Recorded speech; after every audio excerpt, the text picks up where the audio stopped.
have a kind of hot take on this one. Oh, okay. I don't like this. Like, I don't think. Well, I don't think that's a hot take. I don't think anybody likes it. But, There's nobody sitting here being like, I don't. Yeah, okay, no, I love what this guy's doing.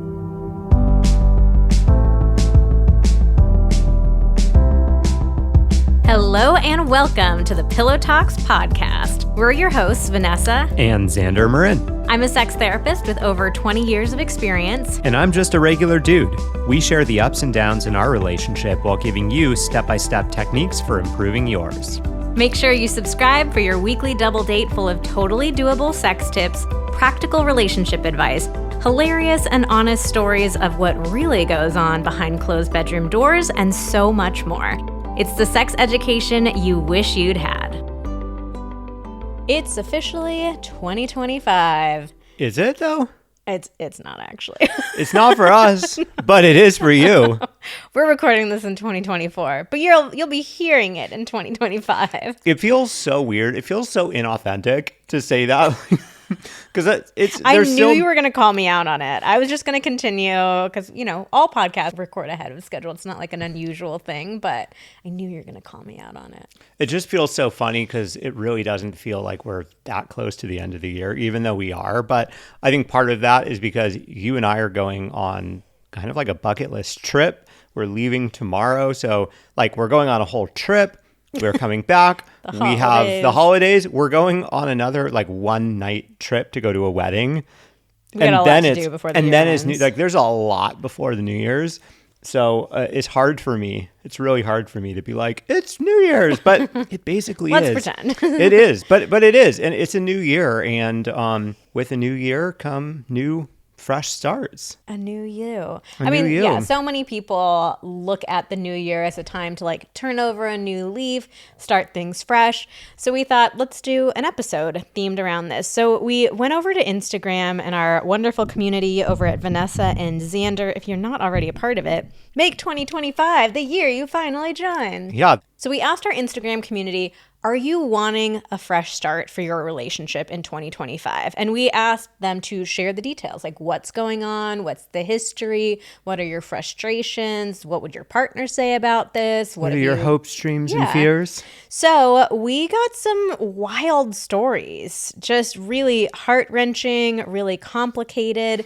And we thought that we'd go through these stories and give you our best advice on how to start fresh in 2025, if we think you can start fresh in 2025. It's definitely a really fascinating collection of stories here. So I'm excited to give our thoughts. And we're going to try to be as honest as we can. Not that we're ever not honest or dishonest, but like, I think that, we want to be really honest with you of like, can you actually, is this something you can have a fresh start from or yes. for? But you have a fresh start for something? Fresh start with? Fresh start too. I don't know, man.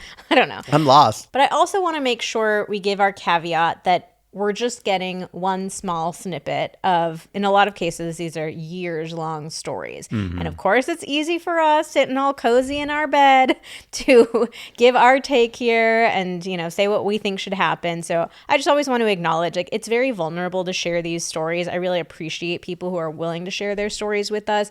And, we're going to give you our best advice, but at the end of the day, take it with a grain of salt. If you're like, screw these guys, I completely disagree, that is totally fine. All we want is the best for you. Okay, Xander, why don't you read us the first one? All right. My partner and I have been actively talking about marriage for almost 3 years. It's been a beautifully collaborative process. We both share the values that marriage and a public celebration is something we want, not religious. And with that, the proposal is really where that commitment starts. We have even shared that we both would like a proposal of our own, the opportunity to ask and be asked and feel equally celebrated. That's super cute. I like that. That is sweet. I know you... That reminds me, actually, you asked me several months ago when we were recording a different episode. You're like, I think you should propose to me. I don't remember that, but I was about to put a vote in for that again right now. Somebody recently DM'd and was like, hey, I'm going back through old episodes and I just wanted to know, did you ever propose to Xander? Good question, person. She didn't. I'm still waiting. Maybe. Well, keep reading. Maybe Clock's I have ticking. something in common with this story. Clock's ticking, babe. Oh, yeah. So my friend sent this one in, huh? All right. Where were we? With that, my partner, male, would really like to do it first. And I agree. He's been a little behind me to the big moments in our relationship. I said, I love you first, and waited a couple months for him to say it back. He's a loyal skeptic and I'm a planner. 2 years ago, around Christmas, he made a clear comment that 2023 would be our year to get engaged. 2023 came and went. We had a large conversation around why that communication was misleading for me. Hey, that sounds totally understandable to me. If you say 2023 is the year you're going to get a proposal and then you don't. Okay.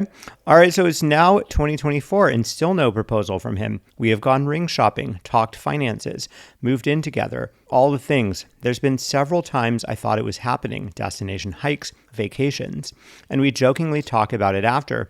But I'm at a point where I've lost the glimmer of waiting because I've gotten disappointed so many times. I told him it's really important to me that it happens before the end of the year.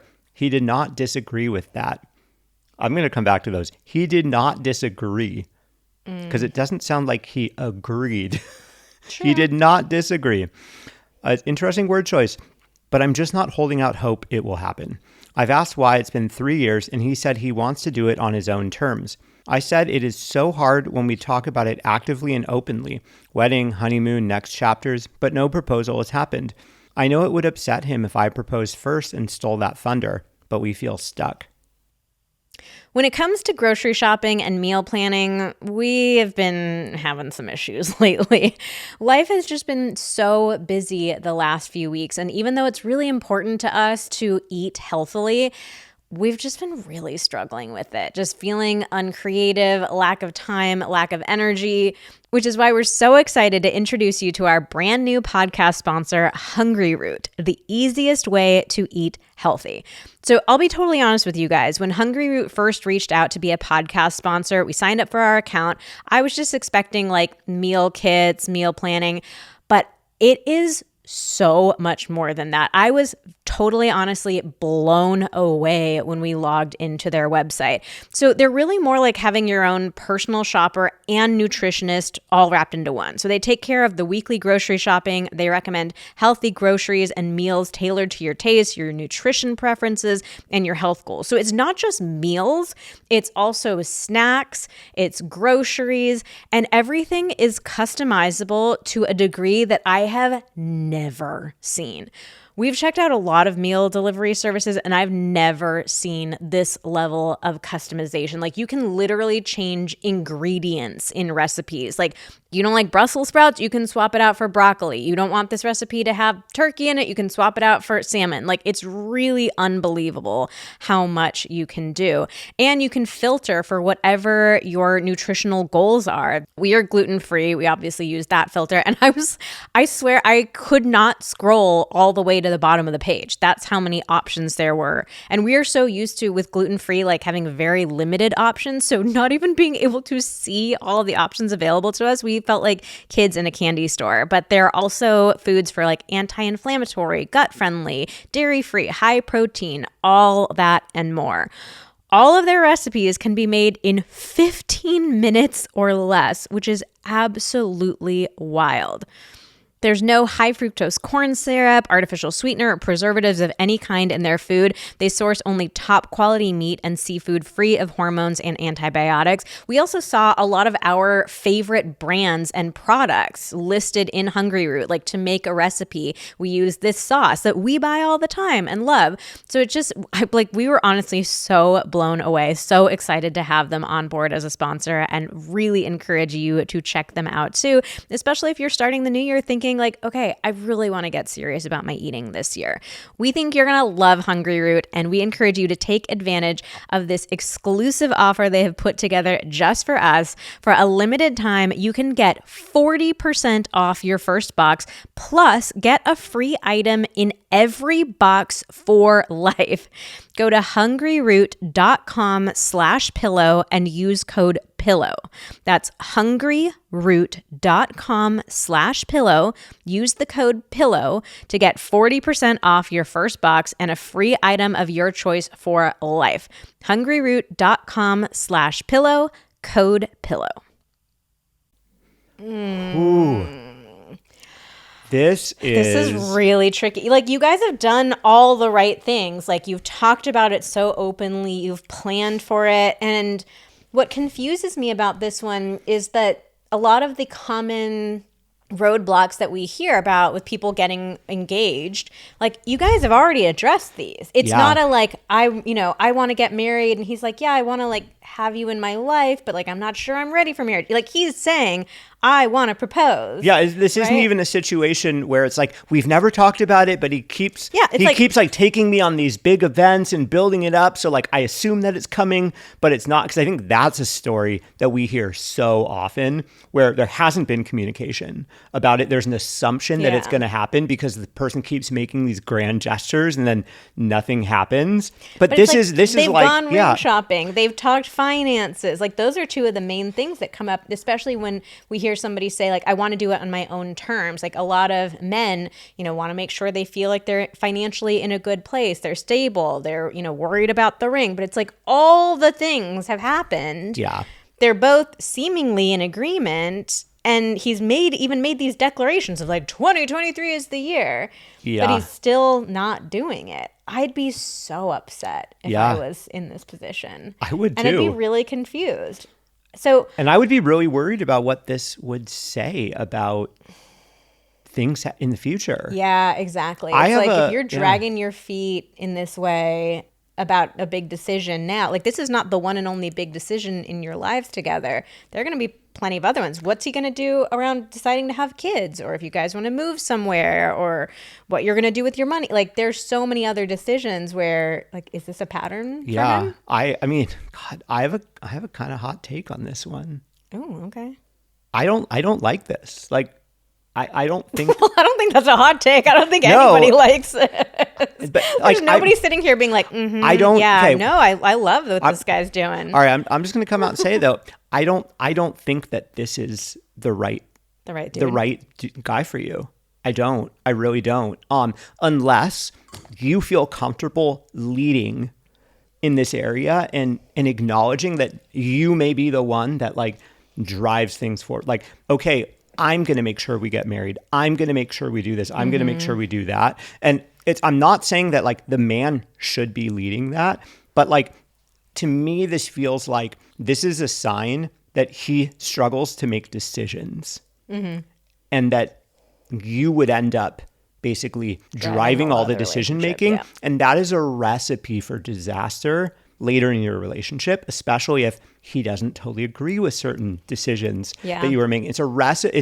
This is how resentment builds, and you end up with a massive blowout 10 years from now when he lets it slip that he actually didn't want to do X, Y, and Z. Yeah. And he did it because you pushed him for it. So it's like, I mean, ultimately, I think both partners need to be able to lead in certain ways. But when it ends up all falling on one person's shoulders, especially, I mean, this is a big symbolic thing. The reality, rightly or wrongly, it's a big gesture. The commitment of engagement and marriage. And I mean, I want to understand what is his hang up here? Like, all that we have is he wants it to happen on his own terms, but what does that mean? And so they said they've been talking about it for almost 3 years. You've had almost 3 years to do it on your terms. So if I was, this person, like, it's so tough too, because your options are, you could just go ahead and propose first, which I think would feel shitty if you're like, he would be upset about that. So it's like, now you have this memory of this crappy proposal. And how would you even know that if he's how would you even know that he's excited about that, given that he hasn't done, he hasn't done it? Your other option is you could give an ultimatum and say like, hey, look, you got 6 more months 3 more months, whatever it is. And like, I'm walking away at that point. They already did, though, in a way. They said, They I just told said him. it's really important, but that's Okay. not I'm going to walk away if you don't. Yeah, But that's it's real like, close even if to you do one. the ultimatum, then that's like this cloud that's hanging over you of like, I had to tell my partner I was going to walk away, like to force him into proposing. Yeah, it's like he's marrying me under duress. Yeah, I guess I would want to understand more. Like, okay, look, this has been going on for so long. All that I've heard from you is that you want to do it on your own terms. I don't know what that means. And I'm feeling really scared at this point about like what's going on for us, why it's taking so long when it seems to me like we've had all these great open conversations. It seems like we're on the same page. But I think I'm with you that at this point, it's bringing up big red flags for me of, is this really the kind of person, really the kind of partner that you want to be with long term, if this is how they treat big decisions? It's like they're doing all the things right on the surface. Like, They're yeah, saying let's the talk right about things. it. Let's do the ring shopping. Let's talk about finances. But then when it really comes down to it, like, he's not actually taking action. So I have a suspicion as to what's actually going on for him when he's saying, I want to do it on my own terms. I have a suspicion, a worrying suspicion Okay. about what's going on. My worry is that he does have some real significant reservations, whether those are like explicit or sort of like subconscious. But I worry that he does have some serious reservations that maybe, I don't know, it's tricky. You said that he's a loyal skeptic. So I imagine he has maybe some skepticism about commitment or marriage, but you said he's a loyal skeptic. So he might be kind of a bit of a people pleaser too. And so he's said all the right things when you guys talk about marriage. I mean, I would be curious if you were really honest with yourself to the person writing in and you went back and thought about, okay, all these conversations that we've had where it seems like we're on the same page, did he initiate those conversations or did I? Like, my worry is that there's part of him that really wants you and really wants to marry you. And there's part of him that's really skeptical or worried and doesn't want to yet. And that he's torn because part of him is like, oh my God, I can't believe I've gone along with all of this. And like, I'm not totally sure. I've gotten myself into a predicament here. And him saying, I want to do it on my terms is basically that feels selfish. That's the part of him that's like, well, I don't really want to do it yet. I want to do it when I want to do it, but he's already said all these things that imply that he does want to do it or he's going to do it. But then, it's like he hasn't been honest with himself. So I think that you could absolutely go to couples therapy and talk about this. You should. Or you could break up, or you go to couples therapy. But I think the options that I would consider. But I think, and I mean, this is where you got to get really honest with yourself. Is I think you have to at this point, unless he has already proposed by the time this episode comes out. Like, I do think that in a way, the proposal that you are looking for is going to be ruined. Like it is going to be tainted. You go to therapy and talk about it.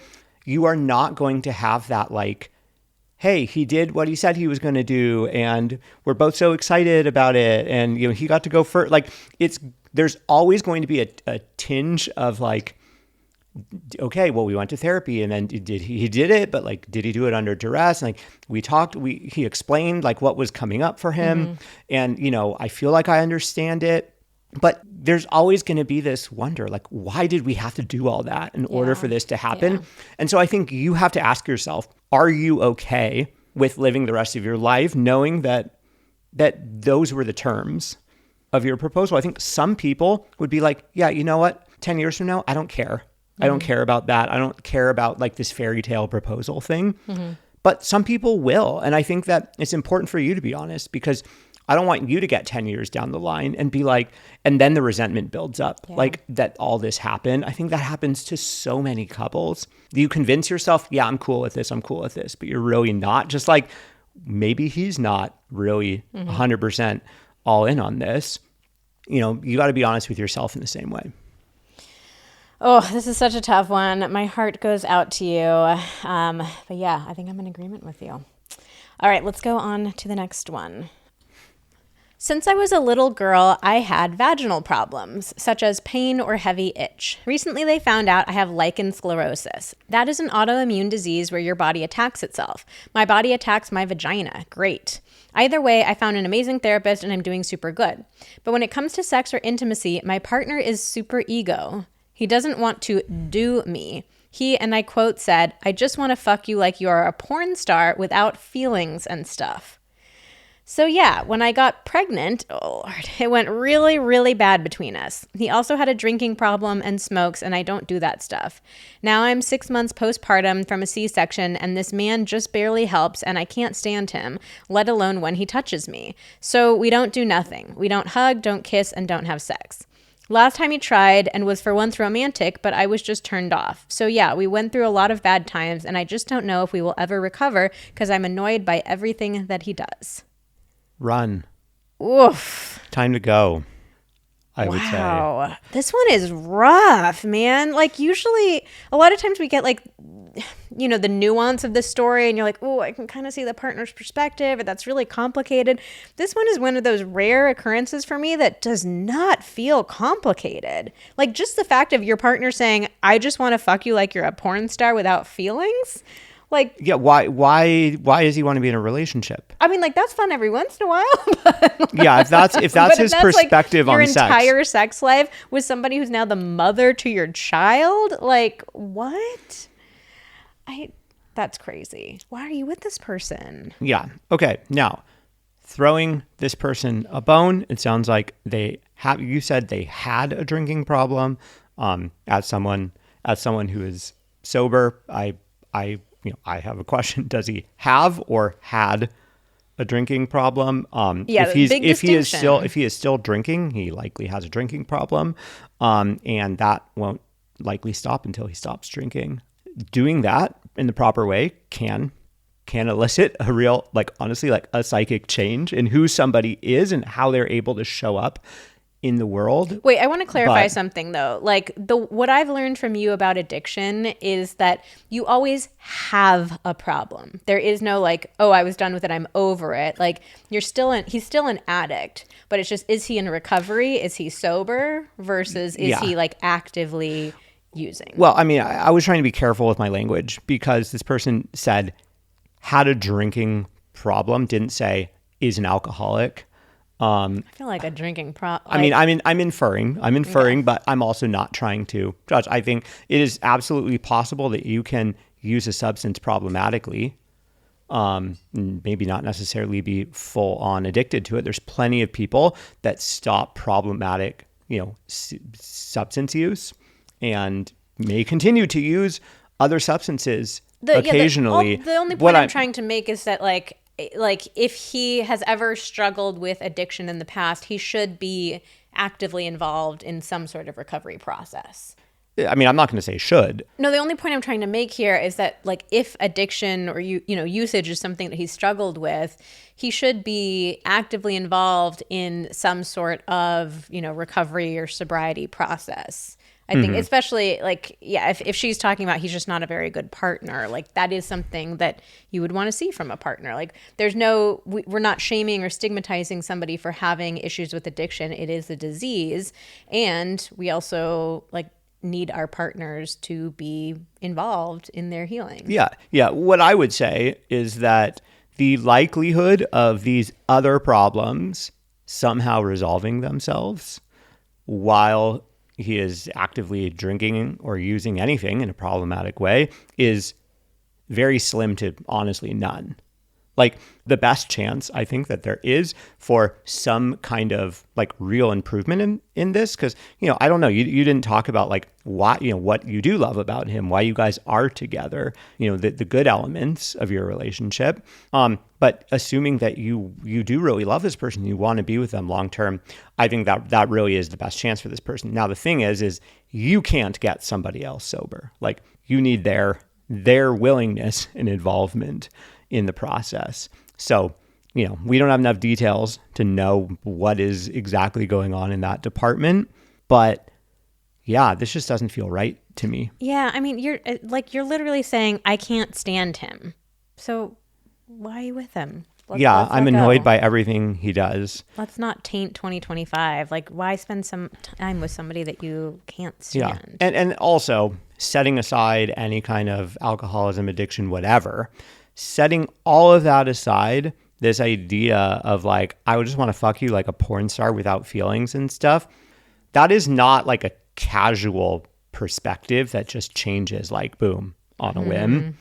I think that's a very deep-seated thing that if that's what he truly wants and believes, and I don't know why he would lie about that, then like that's something that's going to require a lot of therapy and work and understanding to really dismantle. Yeah. Because I mean, this is, I know I just listened to your solo episode on porn today.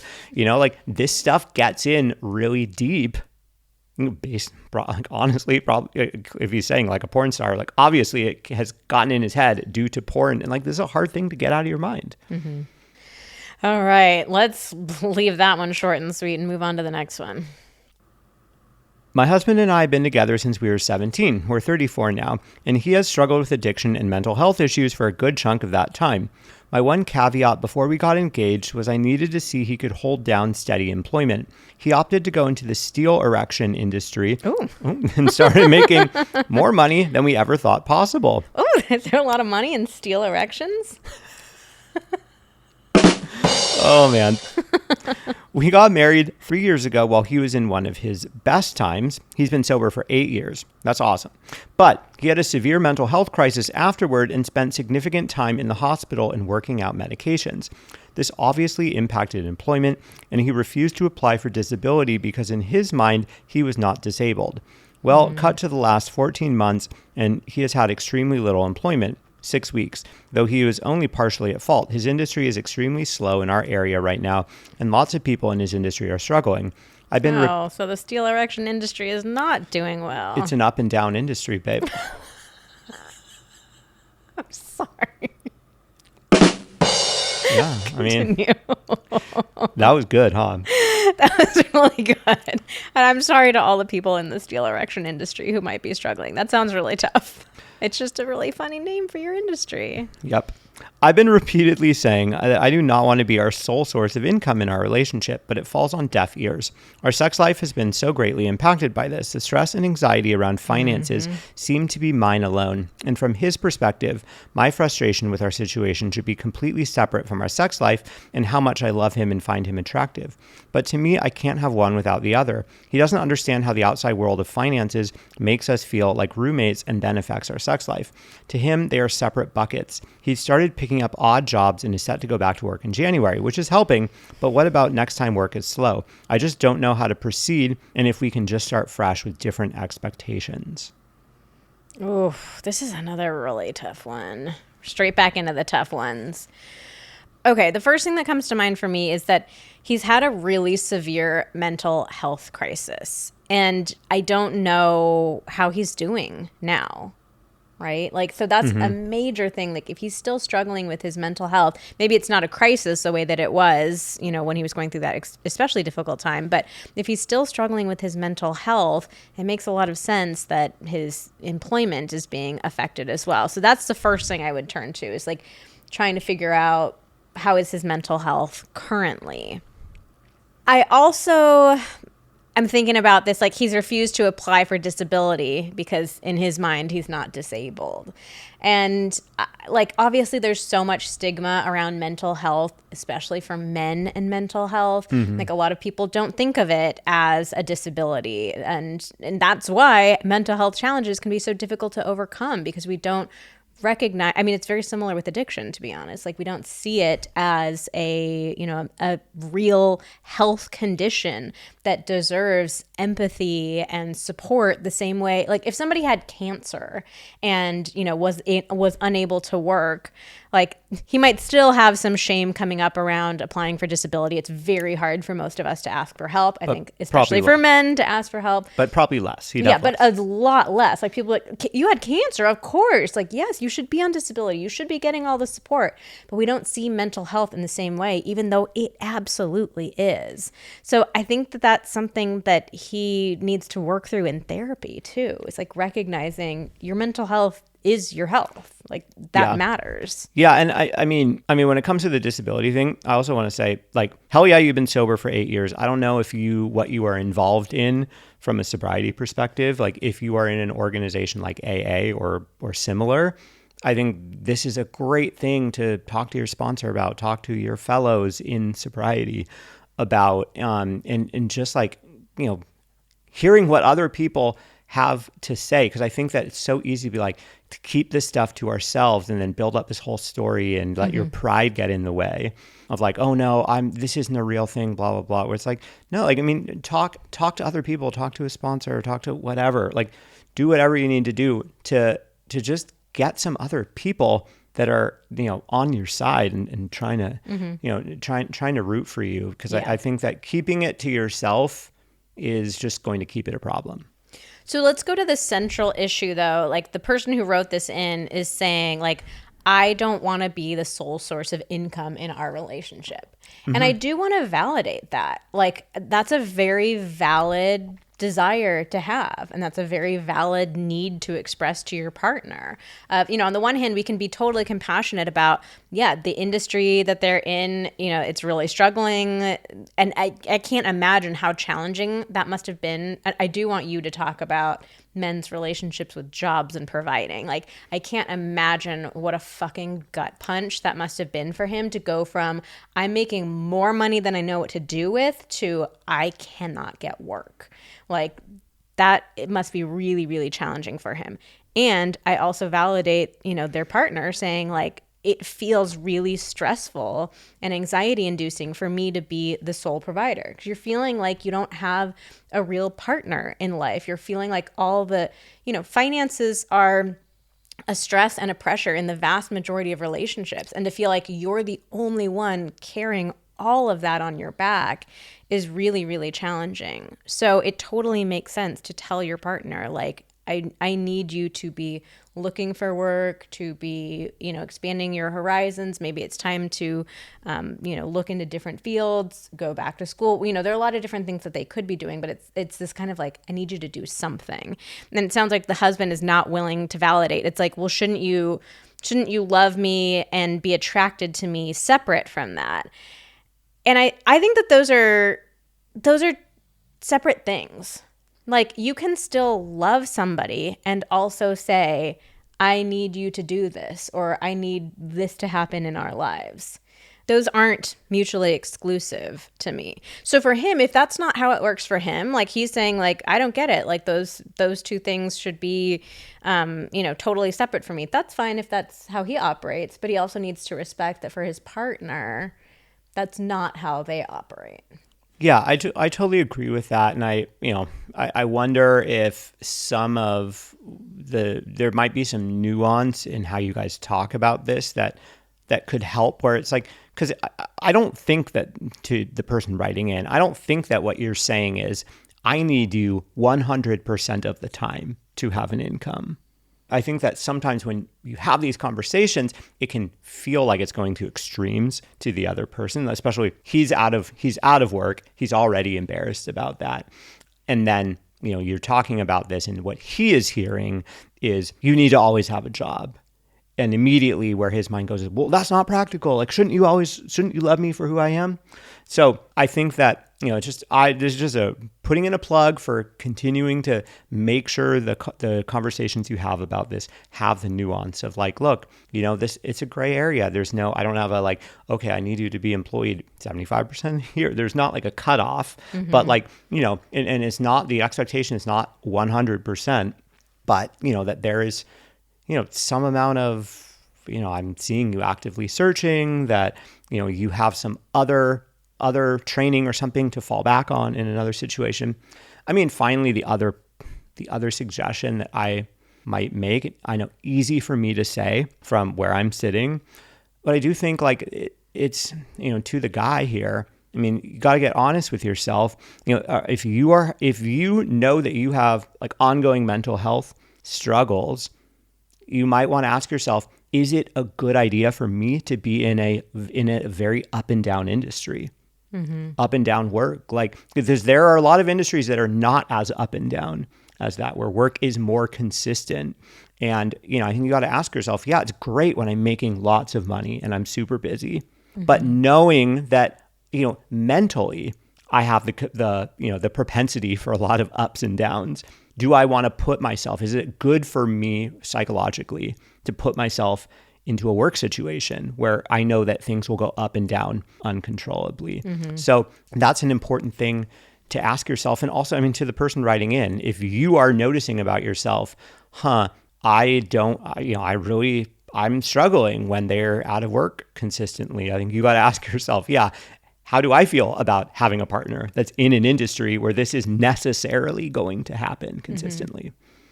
Wait, so can you speak a little bit more, though, about like men's relationships with work and being the provider? Because this is something that came up in our own relationship, too. Oh, yeah, absolutely. The way that we have been socialized our whole lives is that even if there is an expectation now, and when we see this portrayed in media and TV, movies, etc., that in most relationships that both partners earn income, there is still this idea that the man is the one that is either the sole or the main provider. And even if maybe you're not bringing in all the money, that you are providing, the house and the food and whatever, it's like that you somehow provide more than the other person does. I think that's just kind of hardwired into us there's both from an evolutionary perspective and a socialization perspective. And as much as we might feel like we believe this idea is bullshit, the reality is that, we both are earning income, or the reality is my partner is more educated than me and makes more money or is more successful in whatever job. As much as we are on board with that, and I very much was and am, the reality is when you actually get into that situation, it can feel very different. And that's what happened with Vanessa and me. When I quit my job at Google, I was really burnt out and I was trying to figure out what I really wanted to do for the rest of my life after that. And Vanessa very generously said, hey, let me cover you for a year or two if needed. You covered me for 2 years when I was in grad school. Let me do this for you while you figure things out, just like you did for me. And I was like, great, that's so generous. I love you so much for that. That felt so good. I'm going to get some time off to really figure things out. It felt so good. And literally the day that it actually started, the job was gone, the income was gone. And I was faced with, okay, now you're kind of, you're not doing anything. It was really, really hard for me. It was really hard for me. And it was hard for me to even talk about. Mm-hmm. And, and I started, it started coming out of me in other ways, with arguments and behavior that I would look back on and be like, where did that come from? And it was it's this part of me that's very uncomfortable in our relationship. So, yeah, I think that I can totally understand how for him, he wants to bury his head in the sand in some ways. Hey, I just want you, just give me some space. Just love me unconditionally and don't pressure me. Because to talk about it or to actually, to actively look for work and really put yourself out there does require the acknowledgement that, yeah, I don't have work. Mm-hmm. I'm struggling to find it. I might get rejected from a number of jobs. And I think it can be easier to bury your head in the sand and just be like, oh, I'm just waiting until the easy thing comes back. My guess is that this man is buried under a mountain of shame. Oh, yeah. So he has shame from the addiction that he's dealt with, shame from having the mental health crisis and breakdown, shame from losing his job, shame from losing his money, shame from not being able to find more work. It's just a mountain of shame. So I know for the person writing, it feels like, I feel like I'm alone. I'm the only one carrying all of this weight. He doesn't seem to care. He's not working hard. And I really don't think that's the case. I think that the husband is just paralyzed by shame. So I really highly recommend that the two of you get into couples therapy. I recommend that he get into therapy. I do totally think that this is salvageable. I just think you guys need a different way of talking about it with each other, and he needs some support in being able to get through this challenging period of time of his life. Okay, let's move on to our last one. During the pregnancy and birth of our son in 2021, my husband was not there for me and me not there for him. He was working 3 jobs. It was COVID. We gutted a house and renovated it. We didn't have a working shower for months. Oh God. No counter space in the kitchen. We got married in July 2020 and we were pregnant by September. I was always told conceiving would be an issue, so we tried right away. Clearly not an issue. He and I were in the worst place we had ever been in 2021 leading into 2022. I had terrifying depression. He didn't know how to handle it, and he shut down himself. We've spent the last 3 years working on ourselves and together to get to a better place, and we definitely are. He has gotten help for personal concerns, as have I. The issue that persists is that if there is a moment when I feel like he's not there for me, I sometimes shut down and panic as a response to the past. My responses have significantly decreased, but there is still that feeling sometimes of hanging on. I would love to just snap my fingers and have my reactions go away, but that isn't reality.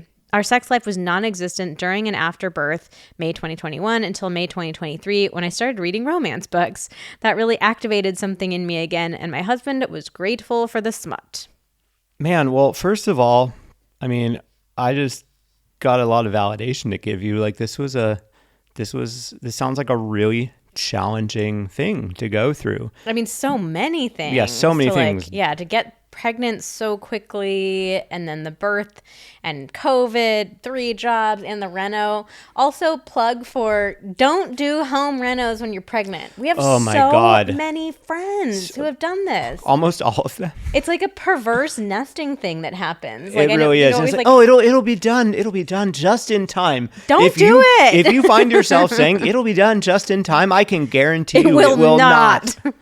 But that's so. I mean, I feel like we also have friends who just finished with a reno, and we're talking about like they're like, we did not get a divorce, and that's a miracle. Like, renos are just hard.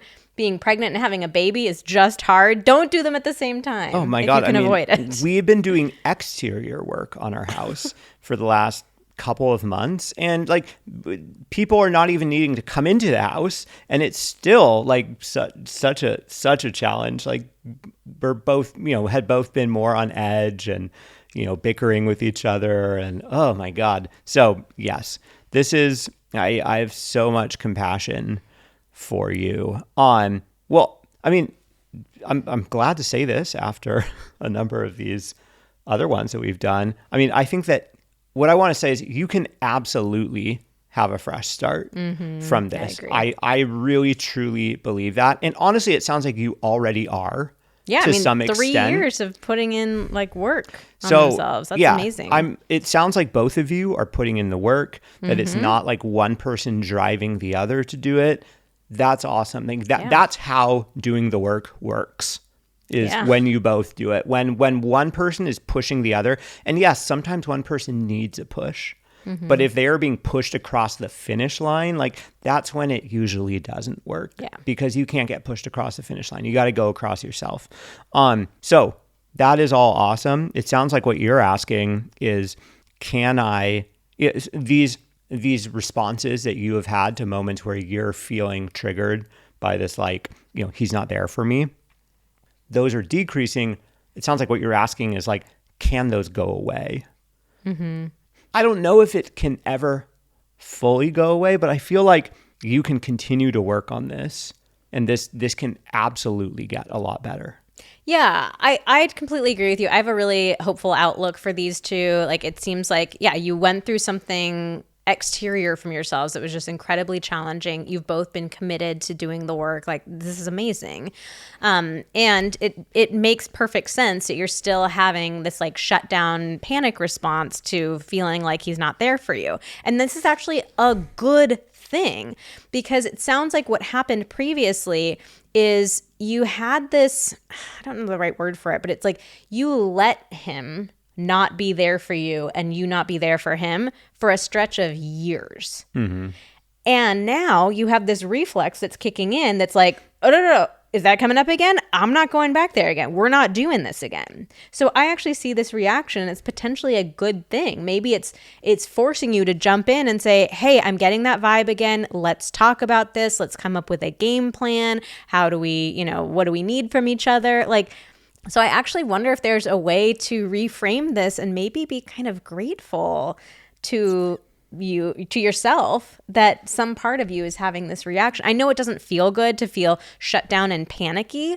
So there are definitely ways to deal with that. Like you can work with a therapist on, what are those specific emotions that are coming up? How do you self-soothe yourself? How do you identify like what you need from your partner? How do you communicate to him like, hey, I'm having that feeling again. This is what I need from you. Like there are a lot of practical ways to navigate that feeling in the moment and make it like decrease in intensity.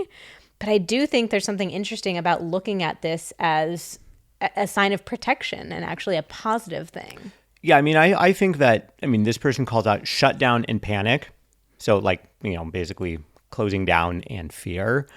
I think that you might want to work on the shutting down. Like that's not going to be that's not a positive thing. But not the that fear, you're shutting down or panicking, but can you reframe it in that moment of hey, something's coming up that's not feeling good. Let me make sure I talk to my partner and we get ourselves back on the same track. Yeah, but what I was going to say is that the fear part or the panic, I think that there is some value in that emotion. I think the goal should not be I don't ever want to feel scared when I'm reminded of something, because the reality is that it's good that you're feeling that when you're reminded of something. You went through something really hard, like Vanessa said. And, our brains, we have evolved so that our brains are really, really good at comparing. We compare what is happening in front of me. What do I see? What is this thing that I see? What is this situation that is happening? And let me find the closest approximation to that in my past, and then evaluate. And this is all happening in milliseconds inside of your head without you thinking about it. Let me find what emotion, what feeling was associated with that. What does that bring up for me? Because that's the best indicator of how I should respond in this moment, how I should react and respond. The reaction is sort of the instinctual, what immediately happens, and then the response is more once you bring your higher reasoning into it, and okay, how do I want to take the information that I have and do something with? So I think that fear, if you think about it from that perspective, that is a good thing. That is your brain working in the way that it should. And it's you saying, yeah, I'm not going to settle for this. I don't want to have that in my life. And so it's a cue to you, oh, great, I'm having that fear or that panic. This is a good reminder to me that we need to, or I need to do something. Let's take some action to connect. Let's take some action to do whatever it is that we need to do that we know gets us out of that. All right. Well, that wraps up our episode on fresh starts. We actually have 5 other stories that we just didn't have time to get to today. Xander and I, we just love getting into all the details and nuances. I always overestimate how many we can actually get through. So if you liked this topic, we can totally do another episode. We've got these stories loaded up. We've got a husband who can't ejaculate, another one who's confused about his sexuality. We have some BDSM and some mental load. So let us know if you're interested in those stories. And if you're not already, definitely come on over to Instagram and join our community there. We're at Vanessa and Xander. That's Xander with an X. We'd love to hear what you thought about these stories that we went over. Do you agree with us? Do you disagree with us? Let us know all the things. And finally, let's wrap up with our review of the week. So we have an ask to make of you. If you love the podcast, would you please support it by taking 60 seconds to write a quick review? Reviews are seriously the best way, honestly, the only way for podcasts to grow. If people see that a podcast has a lot of reviews and a lot of positive reviews, they are much more likely to listen to it. Spotify and Apple are much more likely to feature it. So it really, really does help. So here's how you do it. Just go over to Apple Podcasts, find the Pillow Talks page, scroll to the bottom. You'll see the space to write in the review. really can take 60 seconds. And then what we do is we enter you automatically into a weekly giveaway. So if you hear your review read on an episode, you can reach out to us at info@vmtherapy.com and we will give you a free masterclass as our thank you for taking the time. So Xander, why don't you read our review of the week? All right, this one's simple. Brings me joy. I love it. Truly a listen for everyone. Whether you're single or in a relationship, you will certainly learn something new on every episode. Listening to Vanessa and Xander brings me so much joy and laughter. They also have wonderful dialogue about more complicated issues. I love their episode about being brutally honest in their relationship and business life, especially the conversation about being a people pleaser. We've been getting a lot of comments about that. This podcast brings me so much joy, and I hope you give it a listen. I know you will love it. Thanks, Vanessa and Xander. Oh, thank you for that review. All right, well, that's it for today's episode of Pillow Talks. Thank you so much for listening. Join us again next week when we do another round of Is This Normal?